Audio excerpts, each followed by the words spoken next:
Star India one मध्ये आपलं स्वागत आहे। पाहूया आजची प्रमुख मुकुंदनगर हल्ला प्रकरण, 4 आरोपींवर गुन्हा, पोलिसांची धडक कारवाई।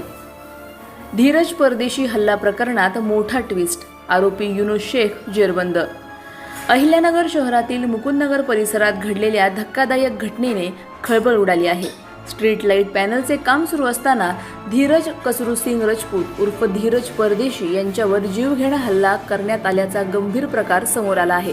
कॅम्प पोलीस ठाण्यात दाखल गुन्ह्यानुसार 7 ऑगस्ट रोजी दुपारी 4:30च्या सुमारास दर्गा दायरा कब्रस्थान परिसरात धीरज परदेशी, फिर्यादी अक्षय मुळे आणि इतर कर्मचारी काम करत होते। त्यावेळी आरोपींनी लाकडी बल्ले आणि लोखंडी पाईपच्या सहाय्याने धीरज परदेशी यांना बेदम मारहाण केल्याचा आरोप आहे। यावेळी आरोपींनी इसको मार डालो असं म्हणत धीरज परदेशी यांना जीवे मारण्याचा प्रयत्न केल्याचे फिर्यादीत नमूद करण्यात आले आहे। या प्रकरणी मेहराज सय्यद, सिराज सय्यद, मुस्तकीम सय्यद, युनुस शेख आणि इतर अनोळखी साथीदारांविरुद्ध भारतीय न्याय संहितेच्या विविध कलमान्वये गुन्हा दाखल करण्यात आला आहे।